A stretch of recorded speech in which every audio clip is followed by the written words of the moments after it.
welcome to episode 15 now of The Bottom Line. I'm joined, as always, by my co-host Syed, and we have another very special episode for you guys. So just quickly going over the agenda for the week. We're going to start things off with a tech update from Syed, featuring Facebook's data leakage that you may or may not have heard of at this point. We're going to dive into OSINT again, continuing on with our weekly discussion of the various types, talking a little bit more about the Suez Canal and the impact on the market. That was actually quite significant this week, so definitely got to update you guys on that one. We're going to talk a little bit about Neo and its partnership with Metro AG, which is a big company in Germany. And we're going to continue on with stock picks, the update from the stocks we gave last week, as well as providing you with more picks for the upcoming week. And then we're going to end off with a Fanmail segment where we, as always, answer your questions. So with that being said, we're going to dive right into it. And Syed, you can kick things off with our tech update. Thank you, Deepak. Hey guys, hope everyone is staying safe and healthy. We are under another lockdown now in Ontario, and it's, I believe, for another month. Lockdowns are really bad for mental health, so we just hope that everyone is keeping their mental health on point, and obviously staying healthy and not catching the virus as well, right? There is great news though, because for all us baseball fans, the Blue Jays are back. Let's go Blue Jays. I'm a diehard Blue Jays fan and Toronto sports fan in general. Raptors not doing so good. They did win last night by 50, but other than that, it's been a tank season. And with lockdown being announced and the Raptors tanking and seeing them tank every game, seeing the Jays back and the hype around them was kind of a therapy, much needed therapy. Watched opening day on Thursday, and it was great. And I can declare, and Blue Jays Nation, I don't know if you're with me on this, but I'm going to say it. I want to publicly announce it, that the Blue Jays won the Josh Donaldson trade that happened in 2018. I'm not going to go too in-depth into it, but I said it here, and I said it back then too. I'm going to say it again. We won that trade, and we're going to have a great season. With that being said though, let's get on to the tech update. Just wanted to throw a little sports talk in there, and go Jays go. Now, first I wanted to talk about an article that talks about how Russian hackers targeted U.S. cyber first responders in the SolarWinds breach. Now, this article is in-depth, and it goes into detail how the Russian hackers did the hack. So it's a great read. Again, I'll put the link in the description for you all to see it. Next up on my list is it's regarding a cybercriminal who hacked a vaccine marketplace on the dark web, and he made over $752,000. So now this happened in New Delhi, India, where in this bizarre incident, a hacker has taken down a vaccine marketplace being run on the dark web, created fake orders, canceled them, and took a refund in bitcoins worth 700 grand. And this report was from Thursday, so April 2nd. So interesting read there. So you might want to check that out. Next up, I wanted to talk about Indonesia. So experts are warning that cyber criminals are targeting Indonesia's major banks, posing as bank representatives or customer support team members on Twitter.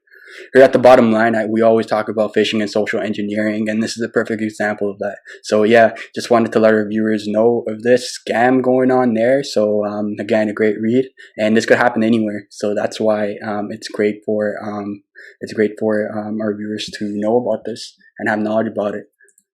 Next up, a merger is happening between Google Cloud and Deloitte as they launch a security analytics platform, and this is basically going to look at this is going to be for a new platform for enterprises aimed at helping companies thwart cyber threats as global workforce has gone remote and cloud usage has exploded.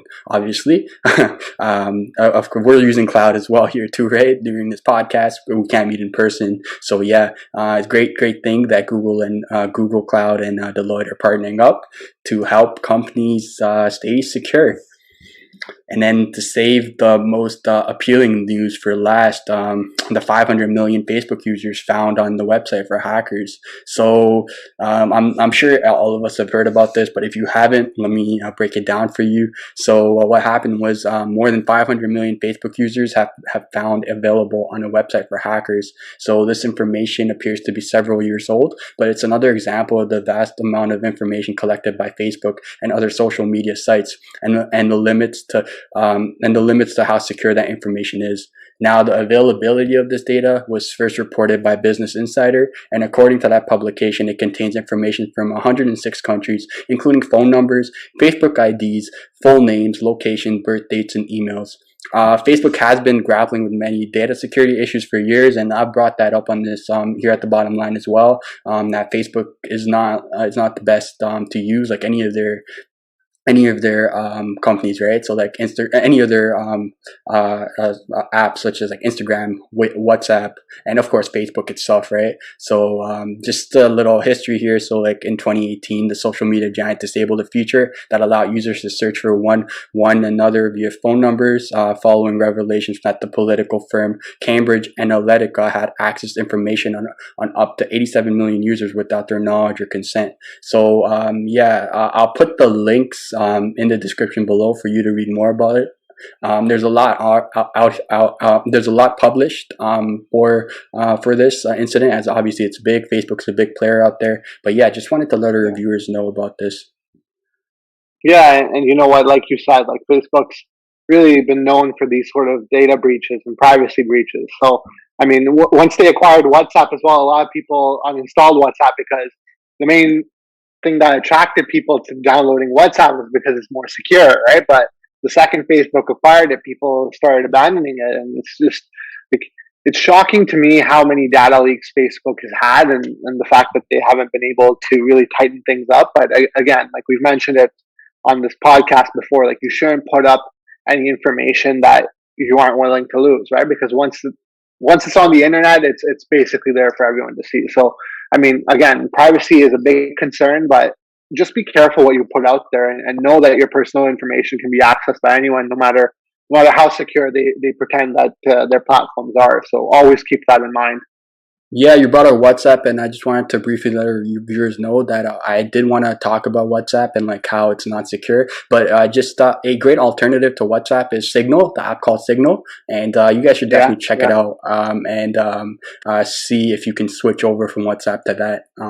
So yeah, just wanted to let our viewers know. Take a look at it, and if you have any questions, feel free to reach out to us, and we can tell you more about it. Now to our discussion about OSINT. As every week, I wanted to introduce new aspects of open source intelligence to our viewers. So this week I'm going to keep it short and simple for everybody, and we're going to talk about phone numbers, and we're going to talk about a tool that's great for you to use if you want to find out more about a phone number. Now, why would you want to know about a tool like this? I'm sure you receive spam calls, right? You can use this tool to verify where this number is, like who's behind this phone. Like, is it an actual phone, or is it like one of those spam numbers, like those made up numbers on the internet, those temporary numbers? So without further ado, I'm gonna share my screen and show you guys a little bit about the tool that I'm talking about. So let's get started. So the tool is called phoneinfoga.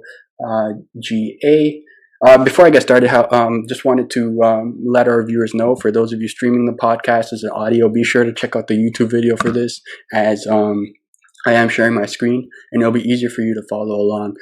But back to the tutorial. So the tool is called phoneinfoga, and it's a great tool to use. You can install it on your Linux distribution system. If you need help installing it, let me know, and I can walk you through how to do it. It's really simple. But let's carry on with the tool. So I'm gonna pull some numbers out, so just so you guys can see. So let's try this Pizza Hut number. So it's 213-489-3863. Ideally, this should show a landline number, but let's see what it shows. So 213-489-3863.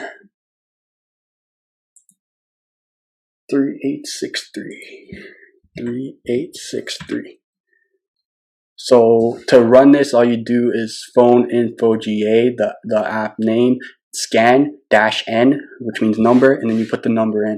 You put the area code of the number. This is in the United States, so you put a 1, and then let's search this. Now it's just going to run through these.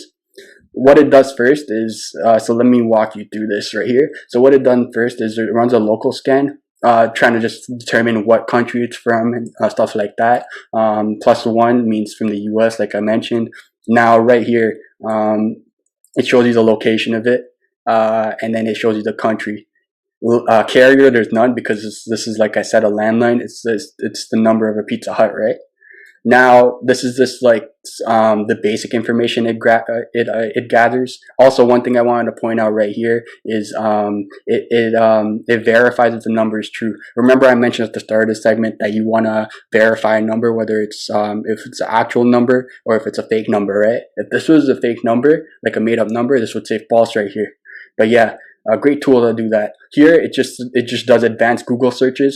So those are called Google search dork requests. And if you want, I can cover those in the exclusive. Not gonna get into those right now, but it's just searching through all the social medias for these numbers. So Facebook, Twitter, LinkedIn, Instagram, and then individual footprints. Again, using Google to do that. Search queries on Google. And those are called Google search dork requests. And then it does reputation footprints, temporary number providers footprints, and then yeah, pretty much that's what it does. So this was a landline, and again, I wanted to use like a generic number here, but you can do this on any number and see for yourself how accurate it is. Note though, this tool can provide false positives at times, so it's not perfect, but it's a great tool to find out if a number is legitimate or not. But yeah, I kept it short and simple for this week, and next week we'll get into more OSINT topics and discussions. But yeah, hope you guys learned something new with this, and yeah, we'll talk more about this in weekly episode 16. So now next on our agenda was the Suez Canal Crisis, and I'm sure our viewers have heard of it. And for those of you that haven't, just a quick summary of what's been happening. So the Suez Canal, it's like a little passage that's between the Middle East and Africa, and basically there was a blockage there, and this is a route that supplies goods and services, right? To the Middle East and Europe. Yeah. So with this canal being blocked, the next route would be around Africa all the way up north to Europe, right? If you have a map, you can probably visualize that, right? So it caused a bunch of delays and stuff, but all that. But good news that it was fixed, and the blockage was removed. But there's many articles out there, and the one that I'm going to refer to is from Forbes. I'll put the link in the description as always, but it just talks about how, like, even though it's no longer, the container ships no longer blocking the Suez Canal, countries, companies, and industries around the world will still be most affected by the crisis, as there's like going to be a bumpy ride for the several weeks ahead going forward, right? And the consequences for international trade and supply chains will likely last much longer. And basically, a team of data analysts and experts from Dun & Bradstreet and E2 Open, which is a supply chain software company, analyzed the impact the crisis will have on businesses in different parts of the world. And their conclusions are based on annual shipping data that tracks the vessels and materials found on board ships that travel through the Suez Canal. And this article goes in depth, but in summary, it basically says that Europe is the region that's going to feel the strongest impact due to the blockage of the canal, and companies located in Asia will also be impacted, not only by a delay of shipments from Europe, but also by a shortage of empty containers returning to their region, further stalling their abilities to deliver goods around the world. And then in the U.S., it says that the top 10 industries that's going to be impacted by the crisis are grocery stores, department stores, auto and home supply stores, hardware stores, surgical and medical equipment suppliers. That was a big one because of COVID, right? Plumbing, heating and air conditioning, semiconductors, general warehousing and storage, trucking, and sporting goods.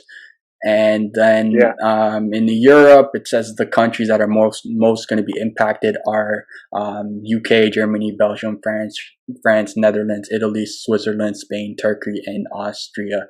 And just to summarize, the top industries in Europe that are going to be mostly affected by this incident include eating and drinking establishments, construction, wholesale trade, chemicals and allied product related businesses, health services, food, retailers, industrial and commercial machinery and equipment, metal production, and automotive repair services.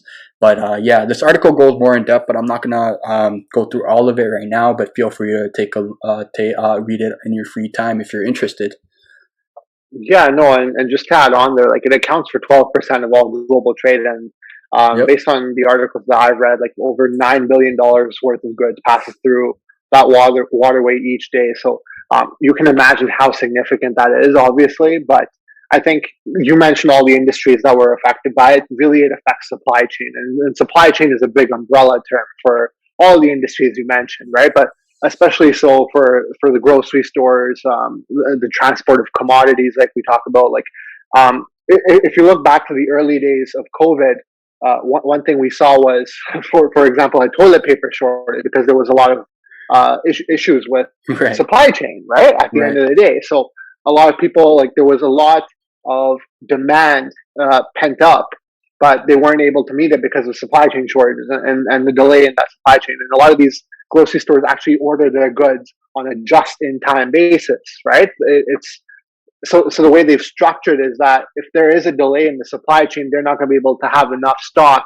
to meet demand, and then that's going to cause a lot of problems for their businesses, right? So you saw the effects on the early days of COVID when there was too much demand and not enough supply. I think this is going to cause a little bit of like the similar effect that we saw in the early days of the pandemic. But I mean, good thing is they've cleared it up, and everything should be okay now. But that delay will probably cause a 30 to 60 day delay in the supply chain, which is quite significant considering the global impact. But like I do think this is a more so like 2-3 month process before everything goes back to normal, rather than, oh, we got it freed up, everything should be going back to normal now. So like there is going to be a little bit of a ripple effect. So next on our list was NEO, and there was big news actually from March 30th last week, and this was basically NEO and how they've agreed to partner with German retail giant Metro AG to construct electric vehicle charging stations and battery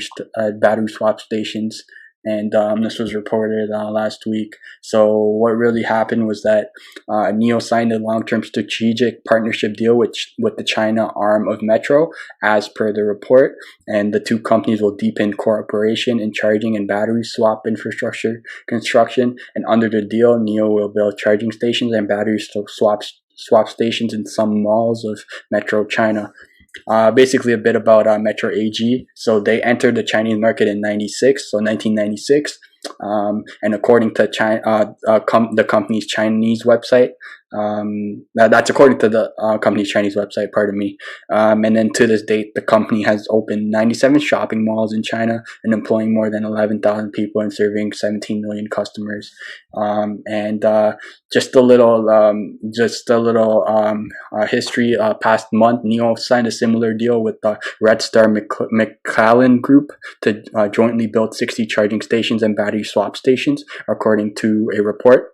And Red Star McLaren Group is a furniture retail giant and a real estate figure in real estate player in China. So why does this matter? Why do I want to bring this up? So first, NEO, as you guys may know, I'm really bullish on NEO. I'm a long-term holder of it, and I if it dips, I'm going to continue to increase my position in it. But nonetheless, why? Other than me being bullish in it, why does it matter? Well, NEO is relying on service offerings to make an impact on customers in China. Battery swapping provides the advantage of saving on time as opposed to charging, and NEO is one of the proponents of this concept.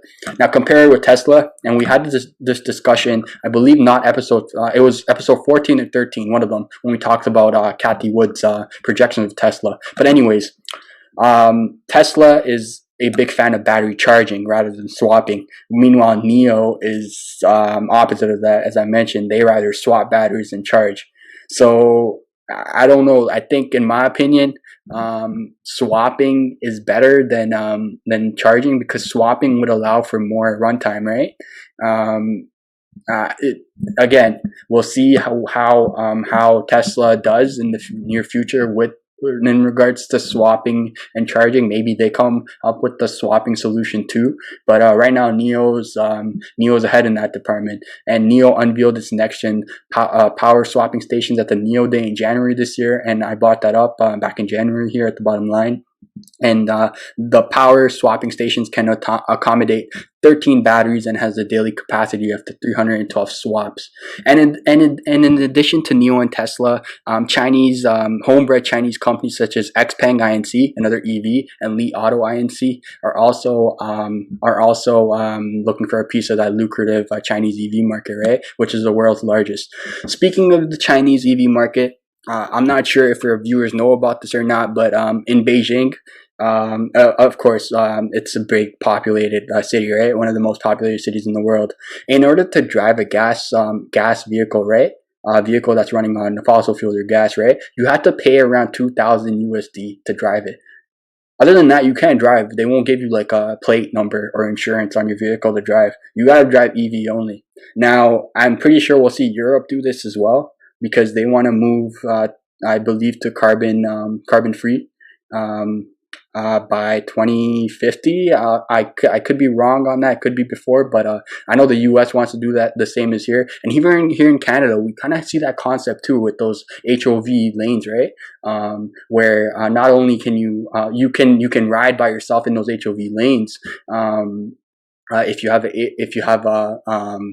have electric vehicles. And in those lanes, personally, when everything was like normal, all I saw was Teslas in that lane. So again, that is the future, and I believe Neo, with its next gen power swapping stations and them nailing the concept of battery swapping, have the edge here. And I wouldn't be surprised if the stock reaches like $100 per share by the end of this year or start of next year. We'll see how it does. I know there were chip shortages reported, but I was reading around, and they have chip shortages have been they're not short of them anymore, and they seem to be doing just fine now. So that's great there. And as a result of that, we did see Neo go up. The price of Neo this week go up, so that's great again.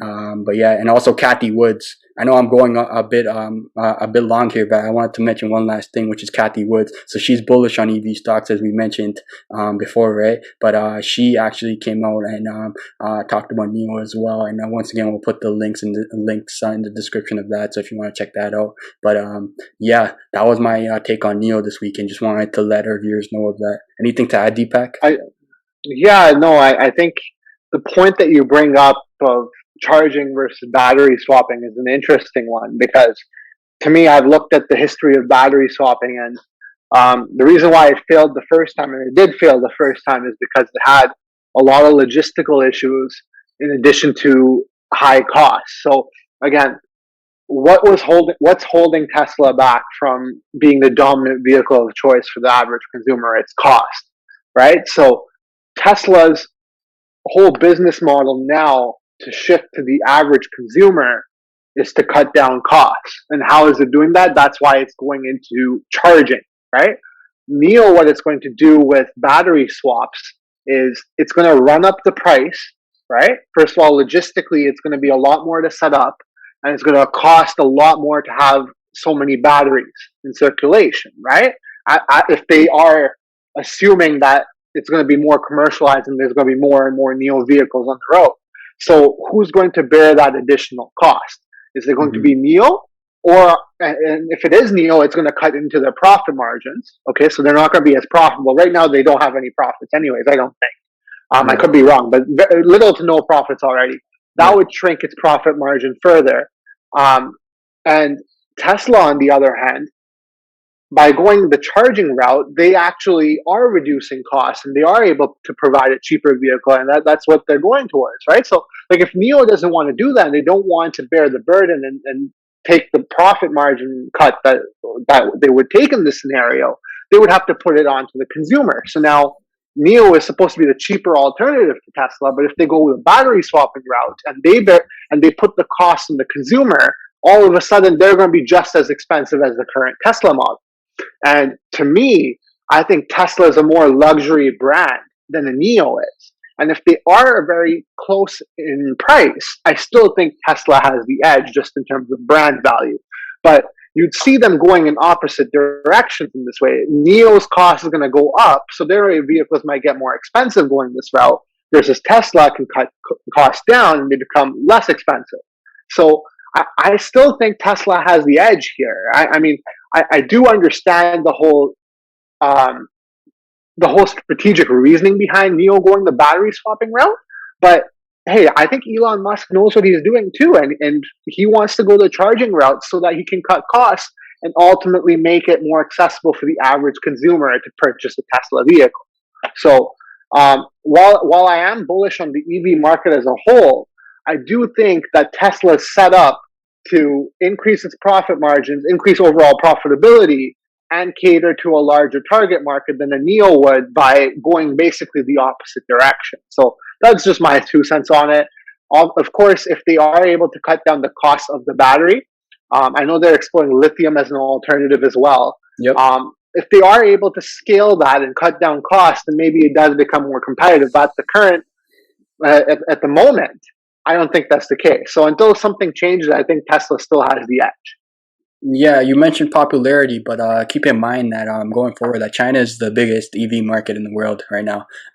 So obviously, population has a lot to do with that. So that's why I said in the previous, we brought this up when we brought this up during episode 13. I mentioned that Tesla has to take over China for them to keep dominating. If NIO has an edge in China going forward, I feel like they can, and then they move into Europe as well. I feel like the next step with them would just be to get a base in the US, and then they can probably compete with Tesla. But we'll see what happens in the future. Yeah, but again, one battery shortage. You talk about chip shortages, that's causing problems. What if there's a battery shortage and all of a sudden NIO doesn't have as many charging stations available as a Tesla does? So all of a sudden, the Tesla becomes way more convenient. So I think there's a lot of more things that can go wrong with NIO's direction. But again, they have to keep their costs in check. And yeah, they are more popular in China, but again, convenience is a big factor. And if Tesla has the opportunity to overtake their market share in China, I think that's definitely a possibility. I wouldn't rule it out. Yeah, absolutely. Yeah, this is a great discussion, and we look to have these more in the future, obviously, as EVs keep growing, right? So yeah, great discussion here. But we'll move on to the next topic in the agenda. Moving on to our stock picks from last week, and also our stock picks for the coming week. So for those of you again listening to this podcast, the audio of it, be sure to check out the YouTube video, as we will be sharing our screen to show you guys how our stock picks did last week and our stock picks for the coming week. So now we are sharing our screen, and Deepak, Virgin Galactic was your pick, so go for it. Alrighty, thanks, Syed. So again, last week we were anticipating Cathie Woods' space ETF, so I decided to give a couple of space stocks that could benefit from being included in her ETF. Virgin Galactic was one of them that was included.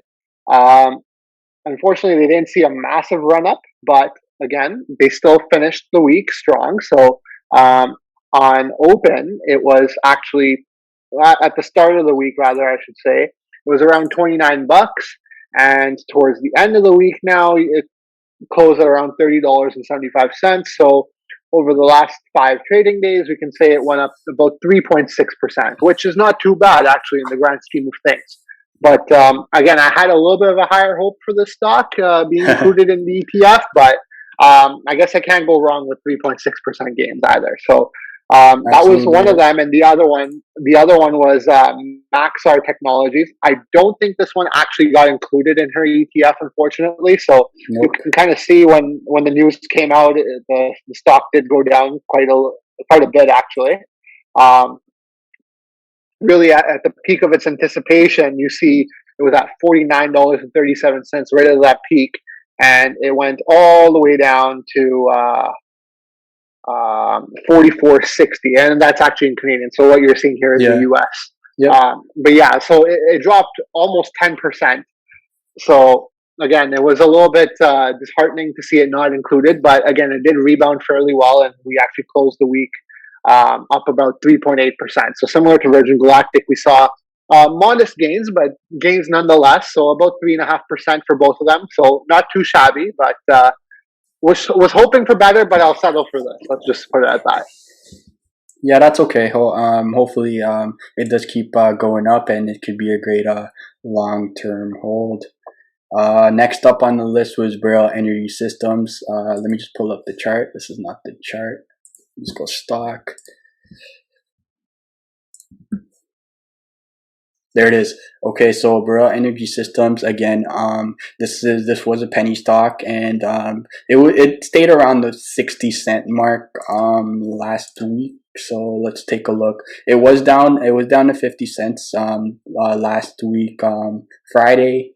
And then it rose up to about like 60 cents, and it did have its highs of around 70 cents last week, right? But let's move on to this past week. So Monday it was at 64 cents, and then it had its highs at like 67 cents, and then a little dip here on March 30th. It did dip down to 58 cents here, so this was a great buying period, as after this, as you can see, it started going up and up and up, and by Wednesday it hit a high of 72 cents, which was great. So if you bought at this position right here on March 30th at 58 cents, you could have seen a massive gain if you sold on March 31st in the morning. So again, it went down after that, and then it just started. It stayed around the mid 60s to high 60s range. It did dip down to 64 here on Thursday, but now it's like at 64, and then right now, as you can see, after hours it's up 60. It's at 66 cents. But yeah, once again, this stock, I do see it going up to $1 soon. Maybe so for me, I'm gonna hold strong in this, and we'll see where it ends up. But yeah, if you are thinking about investing in the stock, it does have its lows where it goes below 60 cents. So great time to buy there, and that's why you should always keep it on the charts. So buy there, and then it could go up to 70 cents, that we see here, and you'll get a short-term gain. But yeah, next one was PayPal, and PayPal did really good last week. It's a safer play, as I mentioned last week, and they actually announced that they're gonna allow USDC, right? So which is like cryptocurrency. Won't get too much in detail about that, but they did announce that they would start accepting crypto, and that's gonna play into my stock pick going into this week, but we'll save that for a bit later. But yeah, PayPal. I did post a TikTok about this, about PayPal and their crypto news, so be sure to check that out. And of course, I'll leave links in the description for you to read more on that. But keep an eye out on PayPal, as since with this crypto deal, they are bound to go up. And again, a great long-term hold regardless, nonetheless. And then lastly, Enphase Energy again. So if we look at the 5-day chart, the lows were at 139, which was on the 30th. But then we had a high here for around 171 on the Thursday. Of course, Thursday was the last day this week in the market because of the long weekend. But yeah, you could have made a gain right here. But then after that, it stayed steady in like the 160s-ish. So again, this one's a long-term hold too for me, but you can make short-term gains here, as you see right here. If you always buy the dip, so it was at 139 here, and if you sold here at 171, you could have made a significant profit here. But yeah, just wanted to show our viewers where this stock was. And now those were stocks for stock picks from last week, and now going into this week, we are gonna have more stock picks for you guys. So let's get rolling. Yeah. So Before I go into my stock picks, I do want to talk a little bit about why I'm actually making these picks. So what's recently been hot in the market are these things called NFTs. Digital art ideas sold for 10 million behind the concept of NFT, non-fungible tokens, basically giving you a proof of ownership behind the concept of a blockchain. We will talk more about this in depth in future episodes, and if you want to learn more about this and want to see it in a future episode, be sure to comment down below and make sure to follow us for more great, which are non-fungible tokens. So just going to quickly go over what this is really exactly. There's a good article on the Motley Fool right now that you can refer to, so we'll provide the link to that in our description. But basically, an NFT is a unit of data that's backed by a digital ledger called blockchain, which we've talked about in previous episodes. So it's a representation of a distinct digital item that investors can buy and sell if they consider it to have value. So that's key. There still has to be supply and demand for it. So it appears to have the potential to become massive eventually. So it's important that we just talk a little bit about it and what sort of stocks you can get exposure into to sort of be ahead of that curve. Just quickly going over how it works. So basically, NFTs can really represent anything on a digital platform, like a tweet, a video clip, a GIF, or anything else really. And individuals can make use of the Ethereum network to create digital tokens for their content, which again can be potentially worth even millions in the future, to be honest. So in more simpler terms, like NFTs can be any digital asset that the creator wants to make unique to himself, and these assets run on the digital ledger, which validates all the details of the NFT. The Motley Fool provides a good example, so I'll read that out here. So recently, Jack Dorsey, the founder of Twitter, sold his first tweet for more than $2.9 million. Okay, $2.9 million for a tweet. This tweet will continue to be on the social media platform. However, the winning bidder would have ownership of the NFT, which owns the tweet, really. So it'll be signed and verified by Jack Dorsey himself. So some investors have compared the NFT to owning like the master copy. And while collectors can buy the mass-produced copies on the open market, there are only so many master copies that you can really buy. So this is why what makes an NFT valuable is its scarcity. Like ownership is very restricted. Okay. As a result, the price of these NFTs is tied to the supply and demand, which I've talked to you about. And it's really a more speculative environment. Not everyone truly understands NFT, but if there's anything valuable on the internet that someone's willing to pay for, it's almost like an auction, right? Like when you go to auction a piece of artwork, you have lots of bidders. Whatever they're willing to bid is what it's worth, right? So it's the same thing with an NFT, but again, like there's more valuable things on the internet that people want to gain ownership of, and it's interesting because on the internet, when there's something posted, it's almost like it's free content for everyone. No one really feels like they need to own it. So this is like a little bit of a switch in mentality. So again, it's very new.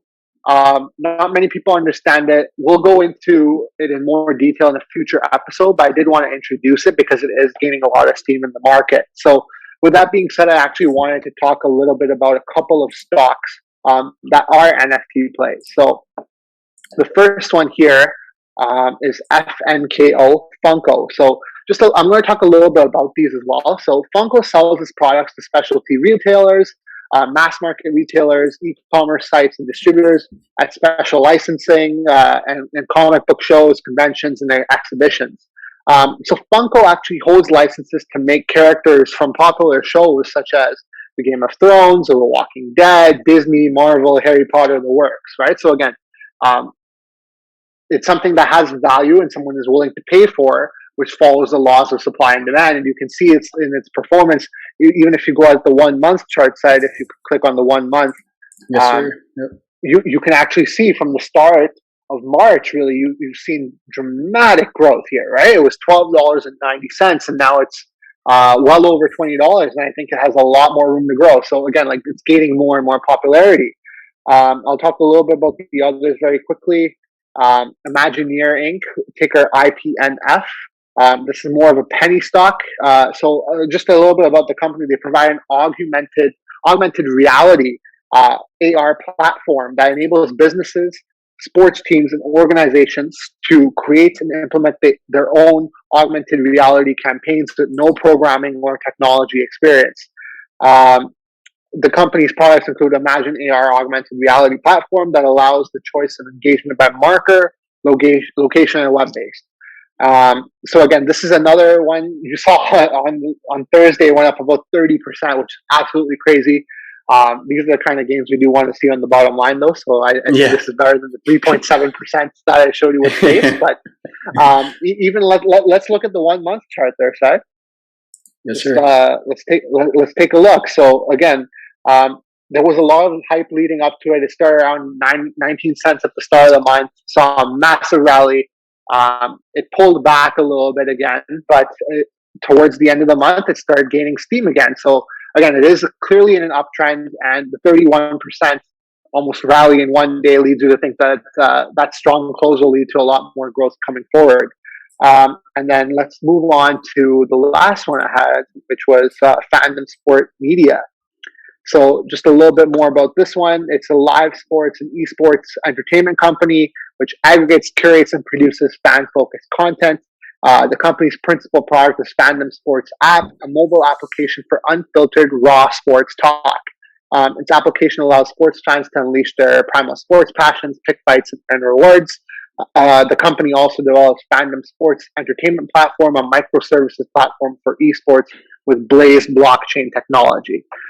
This ticker, again, on Thursday, wasn't really doing too good, but it was down 2.63%. But let's look at the chart here. Let's go to the 1 month. So again, you see at the start of the month, let's go earlier down here. Yeah, so it was about 25 cents. You saw massive volume going into it. It peaked all the way up to, what was that peak on March 22nd, Syed? Not 51 cents, but a little bit to the 70 right. Cents, 70 cents, wow. So 70 cents. So you saw a massive volume coming in. Lots of gains, clearly. 52-week high of 83 cents, 52-week low of 5 cents. You can do the math on what multiple that is. But obviously, after that much growth, there was bound to be a pullback. So we've seen a steep pullback. But again, I think these are healthy corrections. Exactly. Yeah, so I think these are healthy corrections.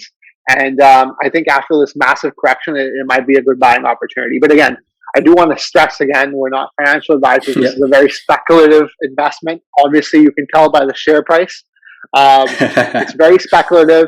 NFTs are very new, but again, they're getting a lot of attention. And I'd be doing our viewers a disservice not to at least mention them and bring you guys a little bit more up to speed on the possibilities that are out there in the market if you do choose to get exposure into them.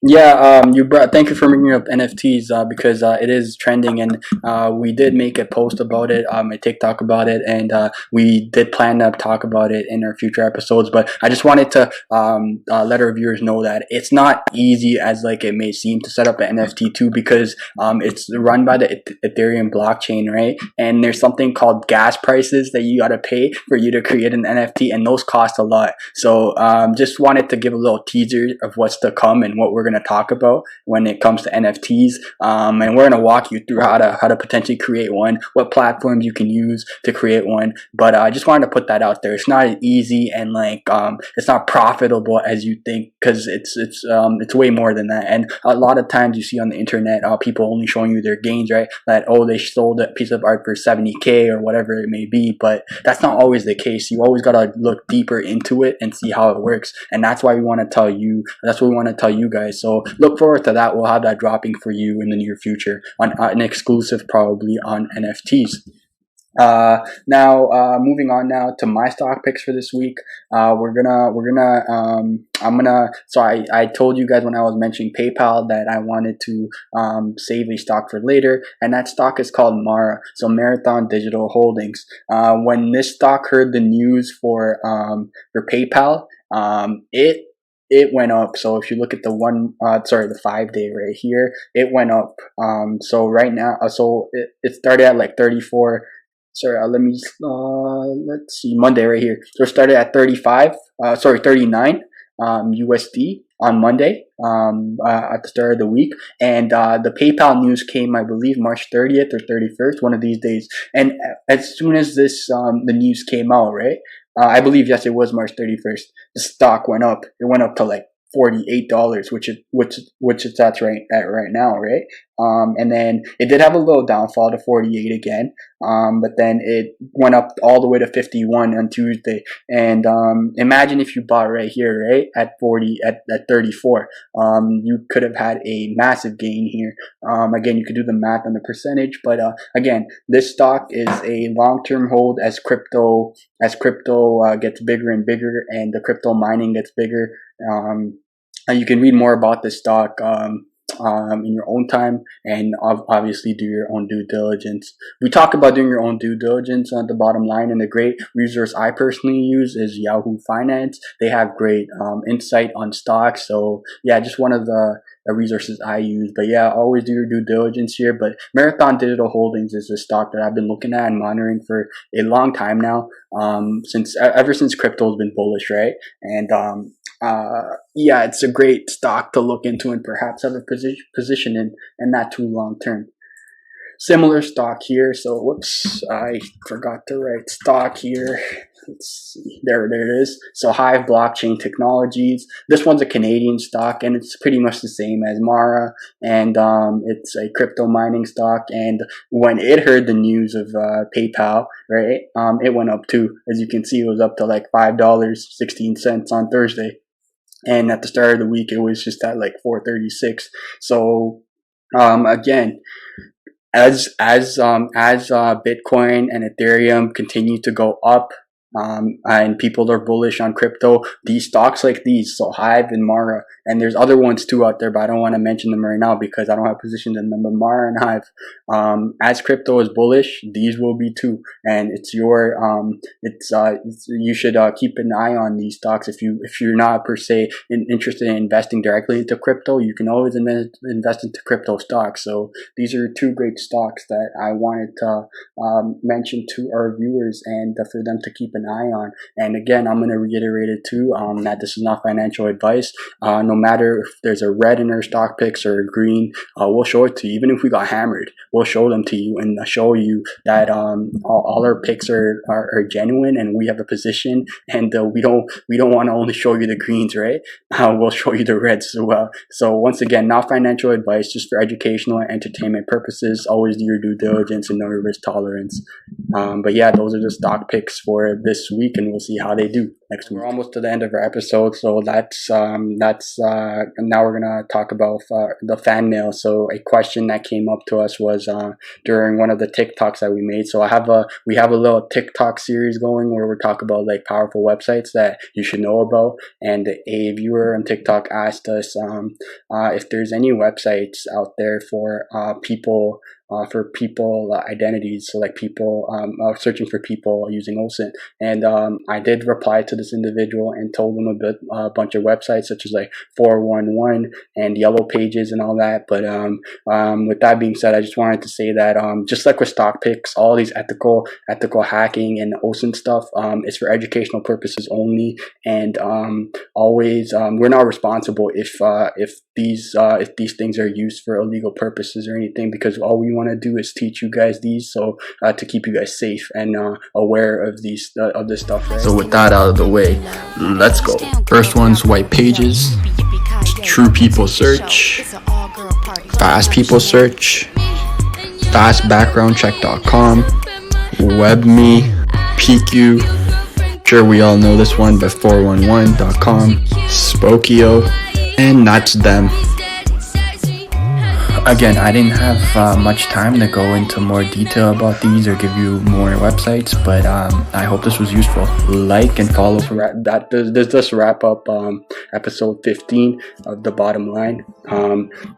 Few announcements. So we do have the tax exclusive coming up too later this week, so be sure to check that out as well, and keep your questions coming on that too. For this week's tax exclusive, we have a bunch of questions that we're going to address, so that'll be dropping later this week, so stay tuned for that. And as always, hope you enjoyed the episode. And if you enjoy our content, be sure to like and subscribe on YouTube and follow our podcast on your favorite streaming platform. And with that being said, thank you and stay safe and go Blue Jays. Thank you, everyone. We'll see you again next week for episode 16. Have a great week. Tax credit and deductions that you can claim on your tax returns. Yeah, so there's a lot of them. So let me just talk about the ones that are commonly missed. So I'll go over 6 of them really here. The first one that's often missed are medical expenses. So medical expenses basically include routine dental visits, prescriptions and doctor's fees that are being charged, that often like you pay